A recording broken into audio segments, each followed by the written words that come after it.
7절 말씀 다시 한번 제가 읽겠습니다. 긍휼히 여기는 자는 복이 있나니 그들이 긍휼히 여김을 받을 것이며.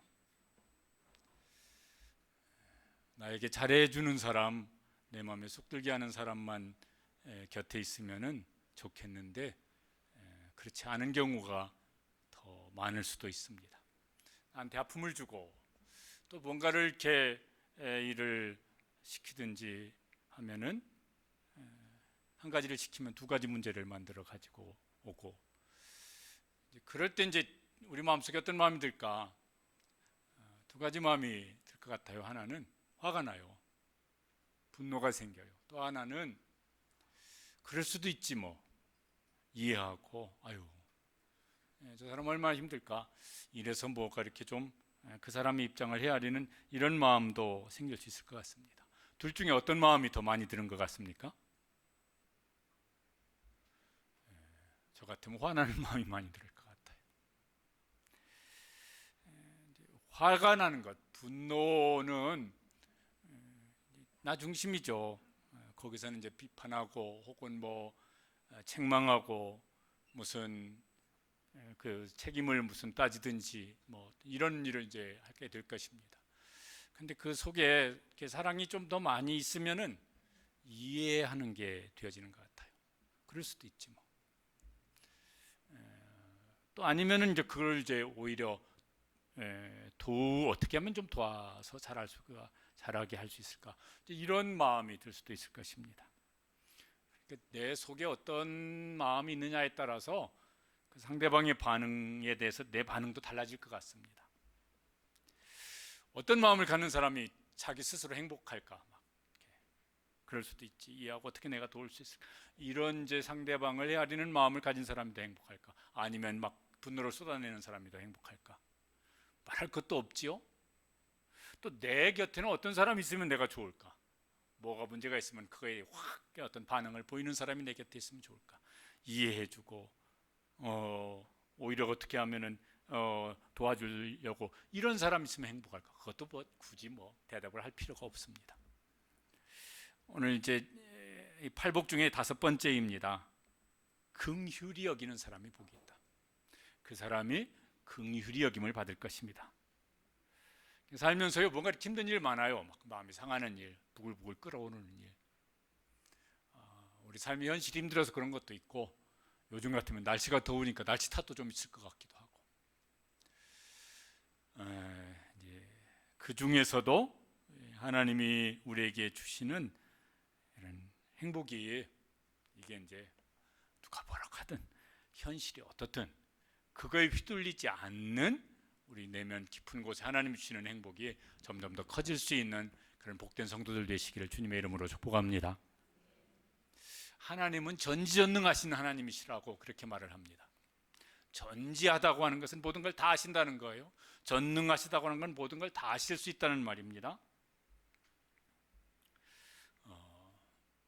하나님이 나의 모든 걸 다 아세요. 그리고 하나님께서 모든 걸 다 아실 수 있으세요. 여러분, 그게 막 나한테 이렇게 참 다행스러운 일이다, 기쁜 일이다, 그런 마음이 드십니까? 아니면 이게 큰일 났다, 두려운 일이다, 이런 마음이 드십니까? 사람마다 다르겠지만요, 하나님께서 내 모든 것을 속속들이 다 아세요. 큰일 난 거지. 그리고 하나님은 그거에 대해서 무엇이든 하나님이 하시고자 하는 일, 할 수 있는 능력이 그분에게 있으세요. 큰일이죠. 사람이 나한테 하듯이 한다고 하면은. 그런데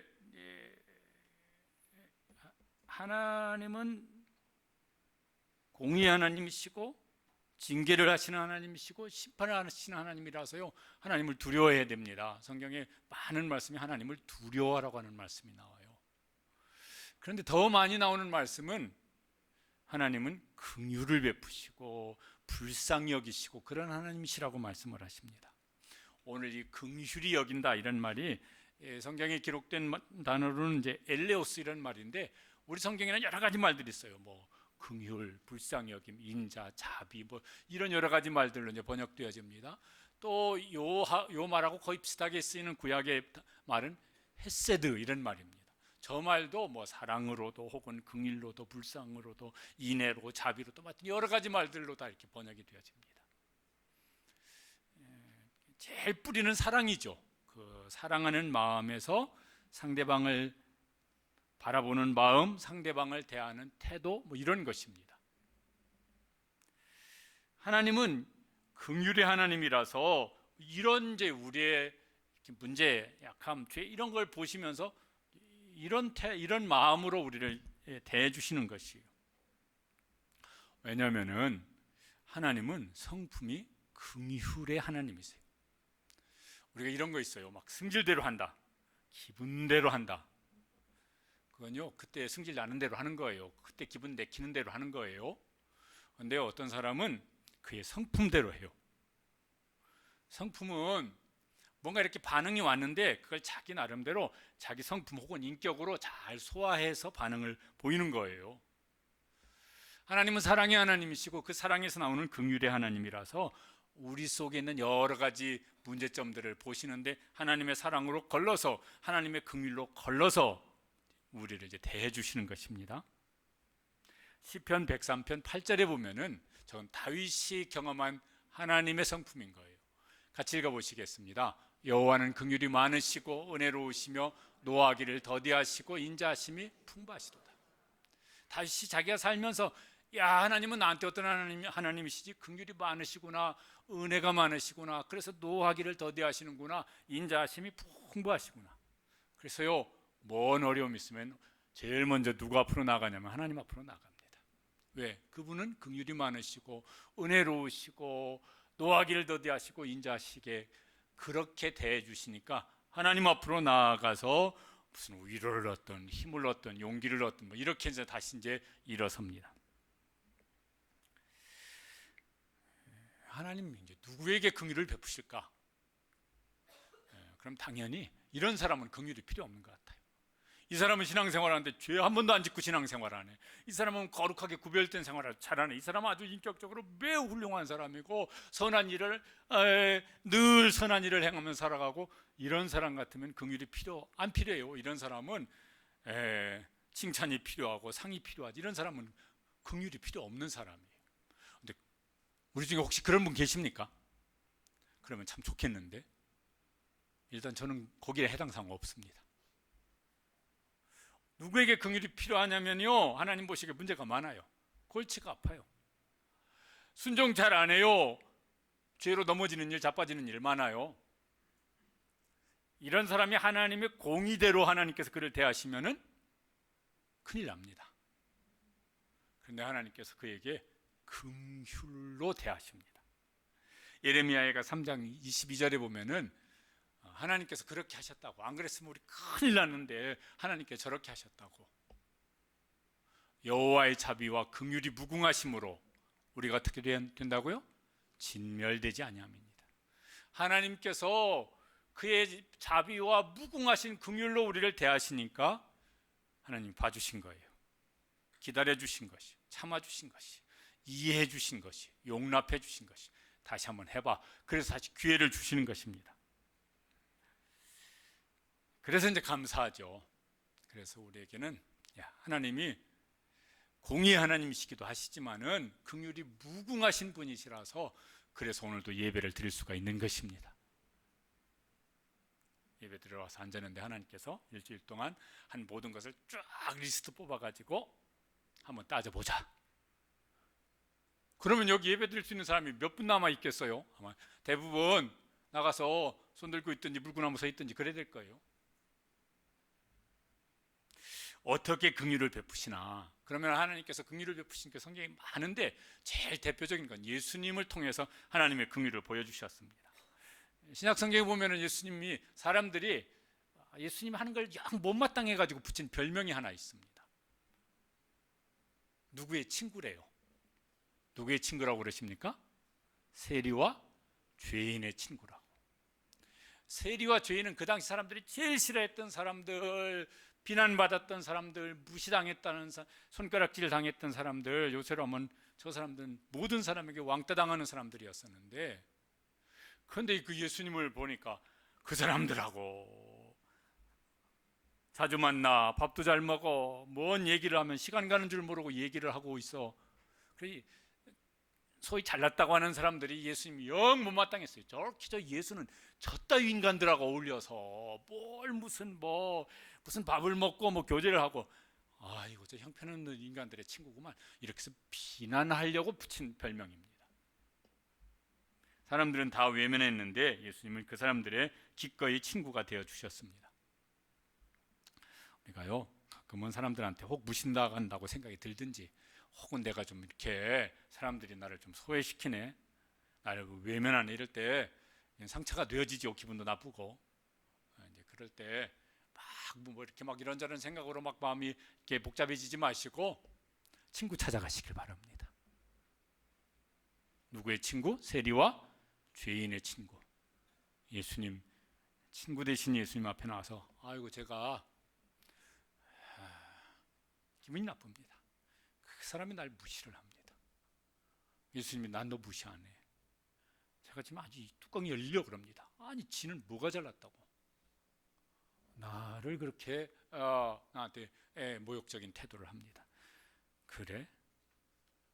나는 널 친구로 받아줄게. 그래서 예수님, 친구이신 예수님 안에서 이렇게 환영받으시고 인정받으시고 위로받으시고 그러면서 힘을 낼 수 있게 되시기를 축복합니다. 괜히 그 사람 그 인간 지는 어떻게 찼다고 이거 해봐야 속이 시원해지지가 않아요. 자꾸 마음만 부글부글해지지. 하나님의 긍휼을 이렇게 가장 분명하게 잘 드러내신 예수님이 하신 일이 있습니다. 뭐라고 생각하십니까? 십자가예요. 십자가에서 죽으셨어요. 저 십자가가 저렇게 해놓으니까 근사하지. 예수님 달려 죽으신 십자가는 비참한 십자가라고요. 그 예수님께서 왜 저 십자가 달리셨느냐? 에베소서 2장 4절 5절에 보면은 거기 이렇게 설명을 하고 있습니다. 같이 읽어보시죠. 저 말씀. 긍휼이 풍성하신 하나님이 우리를 사랑하신 그 큰 사랑을 인하여 허물로 죽은 우리를 그리스도와 함께 살리셨고 너희는 은혜로 구원을 받은 것이라. 사랑의 십자가이신데 다르게 말하면 긍휼의 십자가예요. 우리를 긍휼히 여기시려고 예수님은 거기다가 인생 거셨을 뿐만 아니라 생명을 거셨습니다. 그러면서 우리를 긍휼히 여겨 주신 것입니다. 감사한 일이죠. 이게 무한 감사한 일입니다. 나를 그렇게 대해줄 사람이 누가 있겠어요? 부지간했는데 그렇게 서로 대해주는 게 쉽지가 않잖아요. 여기 우리 주일학교 예배 드리는데 여러분 부모님이 뭐라고 잘못해도 긍휼히 여겨주셔서 이렇게 아니지, 혼날 때 있지.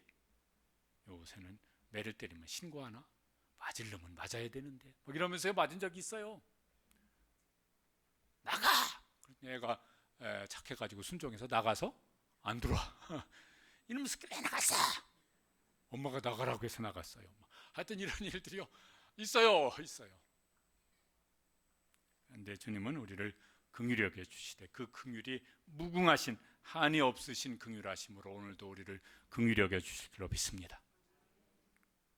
그런데 예수님께서 우리에게 원하시는 게 있으세요. 간절히 원하시는 게 있으세요. 긍휼히 여겨주는 사람이 되라는 거예요.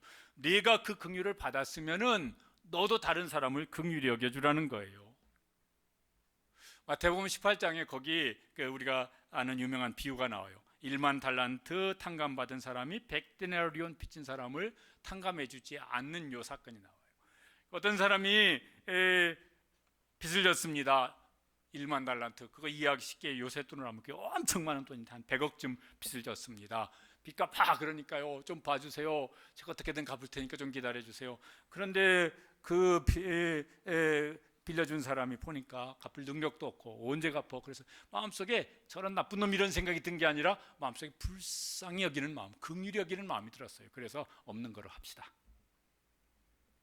그래서 그 많은 돈을요 면제해 줬어요. 근데 이 사람이 이제 나가다가 자기한테 말하자면은 100만 원 빚진 사람을 딱 만나서 멱살 잡고 너 이 자식 이거 언제 갚을 거야? 조금만 기다려주세요. 내가 반드시 갚을게요. 못 기다려. 그래서 고소해가지고 감옥에 집어넣었어요. 너 다 갚을 때까지는 못 나올 줄 알아. 예수님 뭔 말씀하시려고 그러냐면 이 1만 달란트 빚을 탕감받은 사람이 누군지를 지금 이제 우리에게 말씀해 주시려고 그런 거예요. 여러분, 하나님 앞에서, 예수님 앞에서 헤아릴 수 없는 돈이에요. 그 1만 달란트 빚을 탕감받은 사람이 누구일까요? 손가락을 펴가지고 이렇게 하고 있으면 그 사람이 보여요. 저기도 한 사람 있지만은 요 세 손가락이 누구를 가리키고 있어요? 여기 있어요. 여기. 하나님 앞에 억만 죄악, 지옥 갈 죄악을 예수님께서 긍휼히 여기셔서 우리의 죄를 십자가에서 다 사해 주셨습니다. 100데나리온 그거 용서 못하는 사람은 누굴까요? 그것도 안 그런 분도 있겠지만 가만히 보면은 어떻게 네가 나한테 그럴 수 있어? 난 절대로 용서 못해. 혹시 그런 분 계십니까? 네, 혹은 뭐 진짜로 돈 떼어먹어가지고 암만 형제지간이지만 내 돈 떼어먹어서 난 네 얼굴 안 봐. 혹시 뭐 이런 분 계십니까? 부부지간에 그때 나한테 그따위 소리를 했어. 나 그거 평생 못 잊어. 죽는 날까지 못 잊어. 혹시 이런 분 계십니까? 그러면은 주님께서 뭐라고 말씀하실까? 거기 18장 33절에 이렇게 말씀하시는 게 있습니다. 같이 읽어보시죠. 내가 너를 불쌍히 여김과 같이 너도 네 동료를 불쌍히 여김이 마땅하지 아니하냐. 내가 너한테 1만 데나리온의 이 큰 빚을 그냥 용서해 줬는데 그거에 비하면은 100데나리온밖에 안 되는 작은 것을 너 용서하지 못하면 그게 말이 되냐. 내가 너한테 그 빚을 탕감해 준 것처럼 다른 사람이 너에게 준 그 아픔이라고 하는 빚을 너도 탕감해 줘야 마땅하지 아니하냐. 우리가 돈 빌리면 갚아야 돼요. 은행에 돈을 대출을 받았어요. 이거 형편되면 갚고 형편 안 되면 안 갚아도 되는 겁니까? 아니에요. 안 갚으면은 들어와요. 이제 무슨 그 보증에 했던 거 다 경매 넘어가가지고 하여튼 나는 완전 파산이든 말든지 거긴 자기 받아갈 돈을 다 받아가요. 빚은 갚는 거예요. 우리가 하나님께로부터 받은 사랑의 빚을 예수님의 십자가로 받은 그 긍휼의 빚을 너도 갚으라. 누구에게? 너에게 빚진 사람에게 갚으라. 우리는 누구에게 긍휼을 베풀어야 할까? 그러면요, 나한테 잘해준 사람은 긍휼히 여길 필요가 없어요. 그 사람은 고맙다고 인사하고 선물 사주고 이래야 될 사람이지 그 사람은 긍휼이 필요한 사람이 아니에요. 내가 긍휼히 여겨야 될 사람 어떤 사람이에요? 나한테 아픔을 준 사람, 고통을 준 사람, 상처를 준 사람, 그런 사람들이죠. 그런 사람 여러분 어디에 있습니까? 이런 사람들이 저 미국에 살고 있습니까? 아프리카에 살고 있습니까? 거기 안 살고 있어요. 이런 사람들은 대부분 다 어디 있냐면은 가까이 있어요. 네, 가까이. 그래서 예수님도 이런 말씀하셨어요. 사람의 원수가 어디에 있다고요? 자기 집안 식구니라. 가까이 있는 사람이에요. 가까이 있는 사람일수록 사랑을 주고받을 수도 있지만은 아픔을 주고받을 수도 있거든요. 그런 사람이 교회에는 없을까? 없으면 좋겠지만은 신앙생활 열심히 하는 사람들, 예배만 드리고 가만히 왔다가 바람처럼 사라지는 사람은 이런 거 안 겪을 수도 있지만은 이제 신앙생활 하면서 교회 안에 열심히 들어와서 섬기고 봉사하고 이러다 보면은 이런 일 겪을 수도 있어요. 혹시 그런 일 겪으면 난 이제 그만둘래 이러지 마시고 드디어 내가 열심히 하는 증거가 나타나는구나. 이래서요 더 분발하시면 좋겠습니다. 우리 자녀들 학교 가면 있어요 없어요? 그런 사람? 원수? 있을 수 있어요. 직장 가면은 있을 수 있어요. 있을 수 있는 게 아니라 있어요. 그런데 이제 그런 사람들도 긍휼히 여겨야 되겠지만은 제일 먼저 긍휼히 여겨야 될 사람이 따로 있다고 생각이 듭니다. 누구냐면은요, 자기 자신이에요. 자기 자신을 좀 긍휼히 여겼으면 좋겠어요. 자기 자신을 미워하는 일이 많아요. 열등감이든지 이런 거 그러면서 자기 비하 혹은 심하면 자학이라고 그러지. 자기가 자기를 학대해요. 저도요. 요즘엔 안 그러지만 예전에 이랬던 기억도 있어요. 이렇게 생각하다가 제가 제 주먹으로 머리를 막 팡 치어박은 적이 있어요. 야, 너는 목사가 돼가지고 생각을 그따위로 하냐? 그런 생각하는 제 자신 싫어요. 막 제 뺨떡을 제가 올려친 적도 있어요. 왜 제가 그렇게 지금 어떤 생각을 하거나 어떤 뭘 하려고 하는 것이 제가 생각해도 야, 너는 목사가 돼야 어떻게 그딴 생각을 하고 있냐? 그런 자신인 제가 싫어요. 막 그래서 제가 주먹으로 제 머리통을 쥐어박은 적도 있고 제 뺨떡을 올려붙인 적도 있습니다. 그런데 그거 주님 보시면 별로일 것 같아요. 주님이 나를 긍휼히 여기세요. 얼마나 긍휼히 여기셨습니까? 십자가에서 생명 거셨다니까요. 주님이 나를 긍휼히 여기시고 불쌍히 여기는데 그런 나를 내가 긍휼히 여기지 않고 내가 불쌍히 여기지 않으면은 누가 열받겠어요? 예수님이 열받으시지. 예수님 열받게 해드리면 안 되지. 그래서요, 자기가 자기를 긍휼히 여겼으면 좋겠어요. 어떤 기준으로? 예수님이 나를 긍휼히 여겨주시는 기준으로, 예수님이 나를 불쌍히 여겨주시는 그 기준으로 자기를 긍휼히 여겨줄 수 있고 자기를 불쌍히 여겨줄 수 있게 되시기를 바랍니다. 그 말은 막 이렇게 살아도 저렇게 살아도 괜찮아 이러라는 말이 아니에요. 그런 말이 아니고 주님의 사랑을 기준으로 해서 자기를 사랑하고, 자기에는 이기심 이런 말 아니에요. 그렇게 들을 사람 안 계시겠죠? 그러면 좋겠습니다. 우리 부르는 찬양 중에 이런 찬양이 있습니다. 같이 한번 가사를 읽어보실까요? 하나님 사랑의 눈으로 너를 어느 때나 바라보시고 하나님 인자한 귀로서 언제나 너에게 기울이시니 어둠의 밝은 빛을 비춰주시고 너의 작은 신음에도 응답하시니. 그 너를요, 나로 바꿔서 불러도 참 좋아요. 다시 한번 나로 바꿔서 읽으시겠습니다. 하나님 사랑의 눈으로 나를 어느 때나 바라보시고 하나님 인자한 귀로서 언제나 나에게 기울이시니 어둠의 밝은 빛을 비춰주시고 나의 작은 신음에도 응답하시니. 그 다음에 뭐예요? 그러니까 너는 어느 때나 주만 바라보라고. 사람 보면 그 사람이요, 나를 그렇게 무슨 긍휼히 여겨주고 나를 불쌍히 여겨주고 그렇게 안 해요. 아니, 그런 사람도 있지요. 그런데 안 그런 사람도 있다니까. 그러고도 밥이 넘어가냐? 밥 차려줘서 먹으려고 했더니 그러고도 밥이 넘어가냐? 그래서 안 먹으려고 숟가락을 놨더니 왜 안 먹어? 막 이럴 수 있잖아요. 그러니까 먹지도 못하고 안 먹지도 못하고 그러고도 자빠져 잠을 자냐? 그래서 앉았더니 왜 안 자고 앉아서 또 그렇게 궁상 떠냐고 이럴 수도 있잖아요.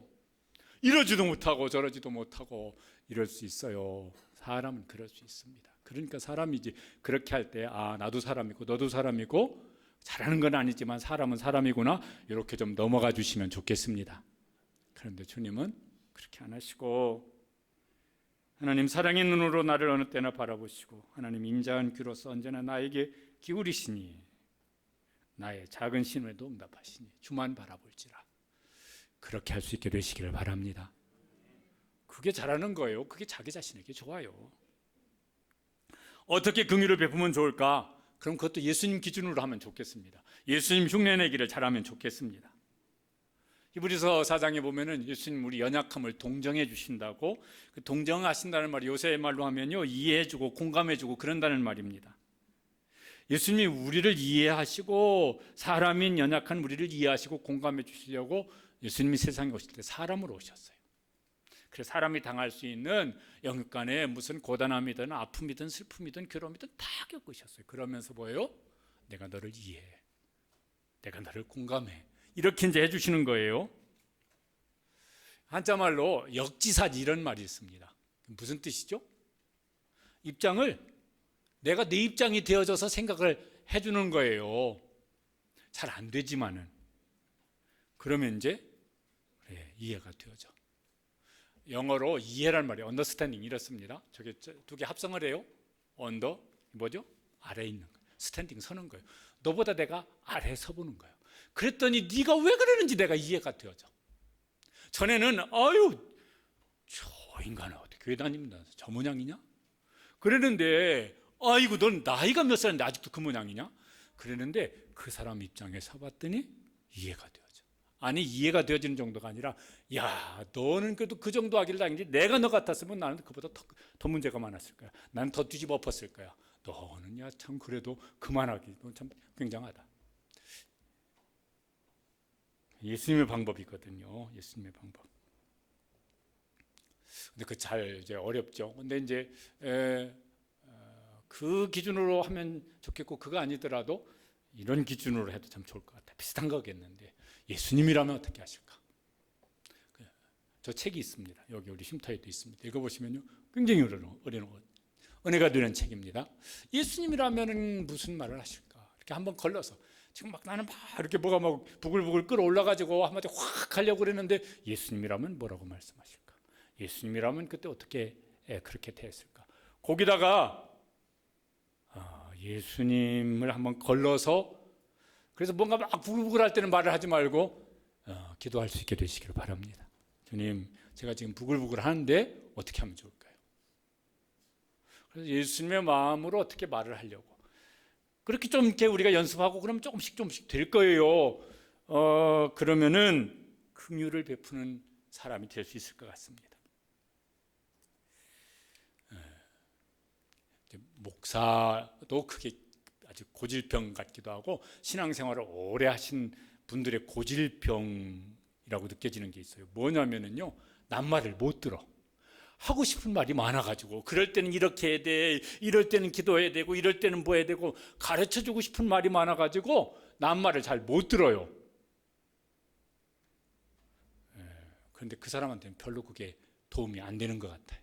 그 사람은 내 답답한 마음, 내 상한 마음, 내 괴로운 심정을 아무한테 말할 데가 없어. 내 말 좀 누가 들어주려나? 목사님은 좀 들어주려나? 우리 집사님은 신앙생활 오래 했으니까 권사님은 들어주려나 했더니 듣지는 않고 팍 자기 말만 쏟아내고 있네. 아이고, 내가 괜히 와가지고 말해가지고 꼭 무시당하고 돌아가는 것 같아서 내가 다시는 말하나 봐라. 이렇게 되어지는 건요, 하나도 도움이 안 되는 것 같아요. 그 말은 조금만 하시고 많이 들어주시길 바랍니다. 그게 도움이 되는 것 같아요. 그리고 같이 걱정해 주는 것이 훨씬 나은 것 같고, 그리고 밥 한번 사주시든지 떡을 사주시든지. 지난 주간에 이제 이렇게 설교를, 이게 긍휼에 대한 설교를 하는데, 이제 준비를 하는데 제 마음이 아주 기쁘고 감사했습니다. 우리 성도 중에 한 분이, 저도 그분이 여러 가지 상황을 알지만 그 상황을 몰랐었어요. 근데 이제 뭐가 꼭 치료를 받아야 되는데 치료 비용이 제법 들어가야 되겠어요.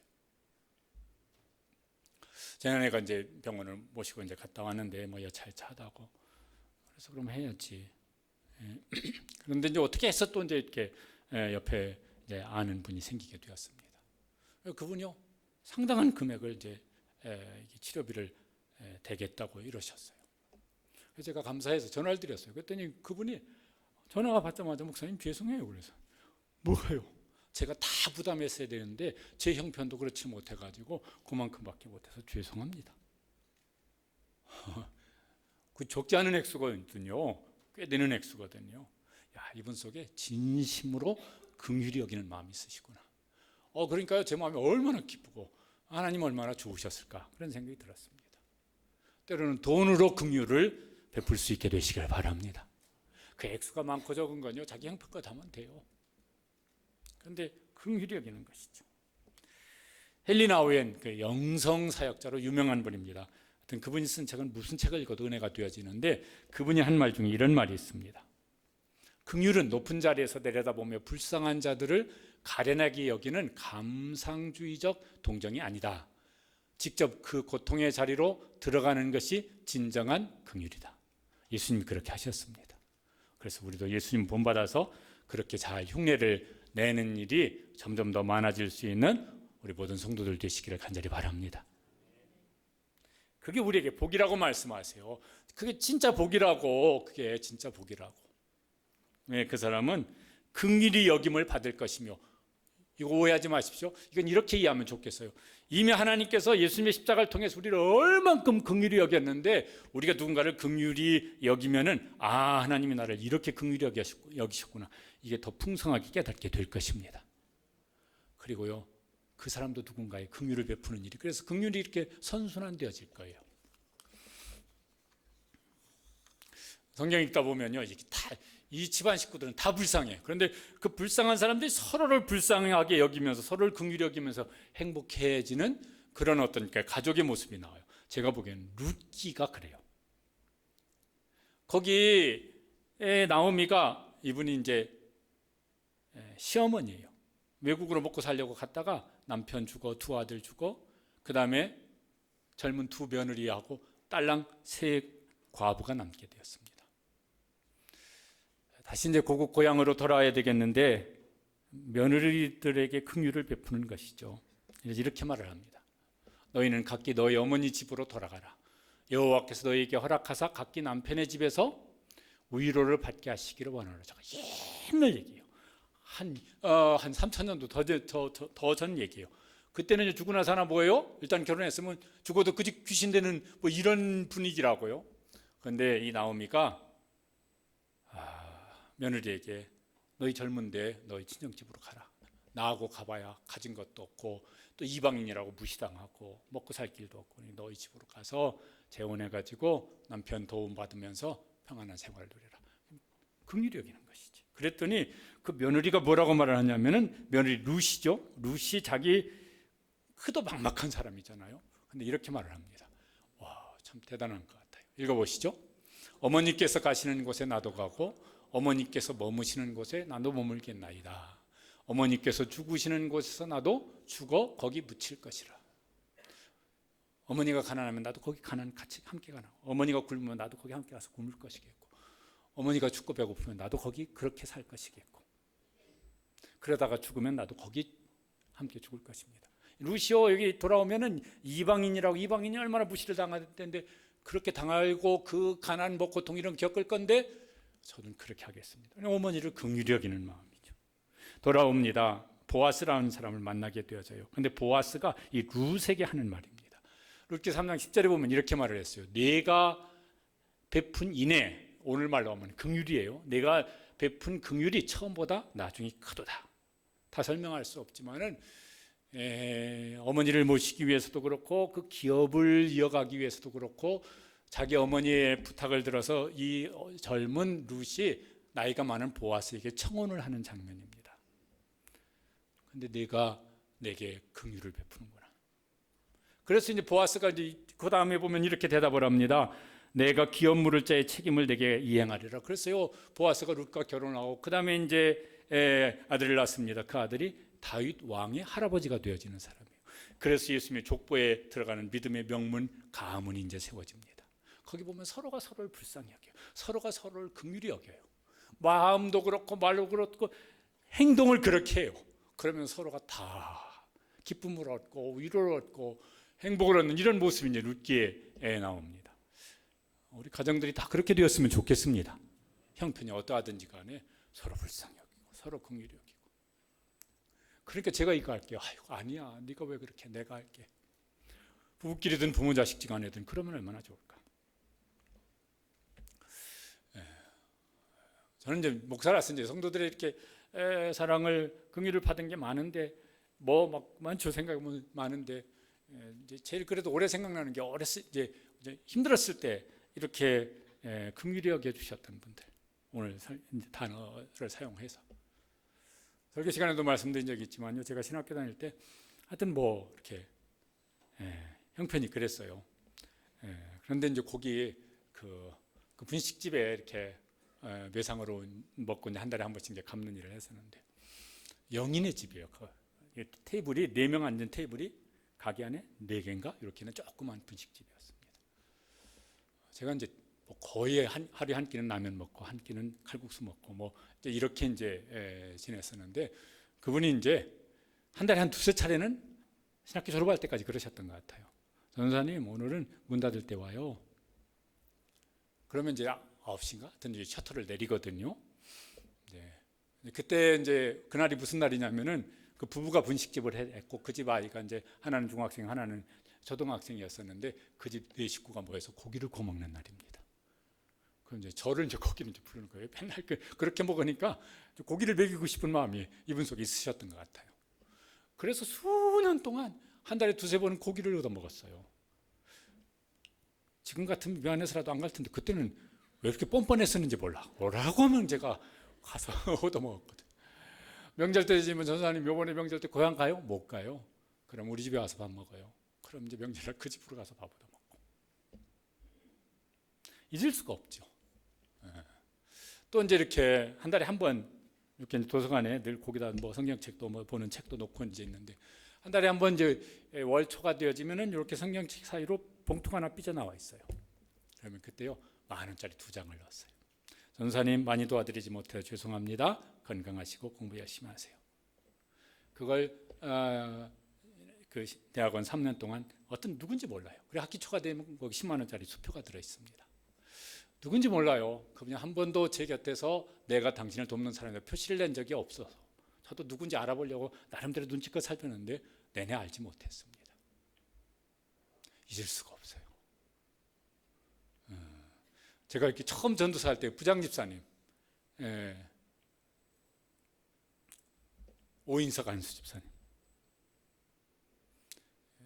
그분 형편도요. 저 금호동에 이렇게 막 달동네 같은 그 이렇게 판잣집은 아닌데 비슷한 집에 사셨거든요.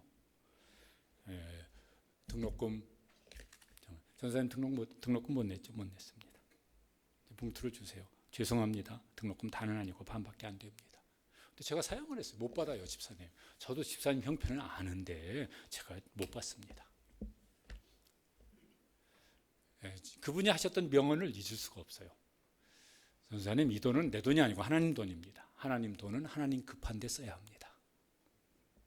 그리고 그분이 2번 저를 이제 그렇게 도와주셨어요. 그분도 잊을 수가 없어요. 그런 이제 빚이 제 마음속에 있거든요. 죽을 때까지 그 빚은 제 마음속에 있을 것 같아요. 그러니까 개인적으로 뭐 어떤 긍휼을 좀 베풀어야 될 자리 있으면은 어떻게든 그거 외면하지 말고 긍휼을 베풀자. 개인적으로든 우리 교회가 뭐 도와서 해야 될 사역이라면은 교회가 그렇게 하자. 그런 마음이 제 속에 있거든요. 왜냐하면 지금도 생각하면 제가 기쁘거든요. 제 마음이 그분들 생각하면 제 마음이 지금도 행복하거든요. 그러니까 이제 그렇게 하면 좋겠다. 긍휼히 여기는 사람이 행복합니다. 왜냐하면 하나님의 기쁨이 그 마음속에 차곡차곡 쌓여요. 더 뭐가 막 이렇게 여유있고 해서 그러면은 덜할지 몰라도 내가 더 힘들고 뭘 뭐 형편도 안 되고 그럴 때 그러면요 그 기쁨이 상대적으로 더 커질 겁니다. 그 사람도 행복하겠죠. 제가 행복했던 것처럼 그 사람도 행복할 것이고 아마 그 사람도 마음속에 그 빚이 쌓여서 누군가에게 또 뭐 그렇게 하게 되기가 쉽겠죠. 오늘은 이제 맥추감사주일입니다. 구약 성경에 보면 3가지 감사절기가 있어요. 유월절 혹은 무교절이라고 하는 그것도 이제 추수와 연관되어 있습니다. 물론 구원과도 연관되어 있지만 또 하나는 오순절, 맥추절 하는데 이것도 이제 추수와 또 3번째 이제 마지막 추수 수장절 혹은 초막절이라고 하는 절기가 있어요. 이 절기는 감사절기인데 동시에 긍휼을 베푸는 절기입니다. 매 절기 때마다 그렇게 하라고 말씀하신 것이 나와요. 신명기 16장 10절 11절에 보면은 이런 말씀이 매 절기마다 있거든요. 같이 한번 읽어보시죠. 내게 복을 주신 대로 내 힘을 헤아려 자원하는 예물을 드리고 너와 네 자녀와 노비와 네 성중에 있는 레위인과 너희 중에 있는 객과 고아와 과부와 함께 즐거워할지니라. 그 앞부분은 하나님께 감사를 드리라는 거예요. 하나님께서 주신 복을 까먹지 말고 하나님께 감사의 예물을 드리라. 거기서 끝나지 말고 그 다음에 나오는 여러 사람들 뭐 무슨 내 집에 있는 뭐 종이나 무슨 객이나 고아나 과부나 나그네나 이런 사람들은요 긍휼이 필요한 사람들이에요. 하나님께 감사드리고 와, 난 나한테 이게 생겨서 하나님께 감사드려라. 또 하나 뭐예요? 내 옆에 있는 긍휼을 베풀어야 될 사람을 잊지 말아라. 그에게 긍휼을 베풀어라. 그래서요 감사절기는 다 긍휼을 베푸는 절기예요. 하나님께서 우리로 하여금 그렇게 살게 하셨어요. 요새식으로 말하면 하나님의 복지 제도지. 그러면 이제 그 힘든 사람은 긍휼을 그 사랑을 받았으니까 힘든 중에도 힘을 낼 것이겠고 베푼 사람은 뭐예요? 야, 이게 내게 아니고 하나님 것이라서 하나님께 감사하고 섬길 수 있어서 감사하다. 이러면 이제 이 사람은 정말 복된 사람이 될 것입니다. 이번 이제 주말부터 주일학교 여름 사역도 시작되어집니다. 기도해 주시고 뭘 후원도 해 주십시오. 그런데 이런 마음도 꼭 가졌으면 좋겠어요. 옛날처럼 막 무슨 막 먹는 게 막 배를 애들이 골고 있다거나 막 먹는 입을 옷이 없어서 헐벗거나 이러진 않아요. 물론 지금도 힘든 사람들 들어 있지만은 막 그렇게까지는 아니에요. 그런데 애들 마음은 힘들어요. 옛날처럼 애들도 행복하지 않은 것 같아요. 마음속에는 애들 스트레스도 많고 걱정도 많고 애들이 막 스트레스 받아가지고 그 어른들이 앓는 성인병들이 애들한테도 많다고 그러잖아요. 부모님들은 스트레스 안 줬어 생각이. 그런데 애들은 하여튼 받아가지고.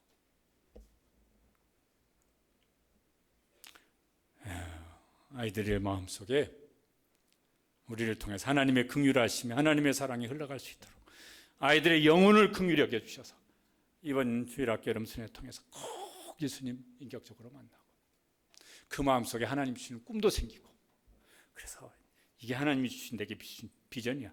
누가 뭐라 해도 나는 이 목적을 향해서 내 인생 달려갈 거야. 뭐 이런 것도 생겼으면 좋겠고,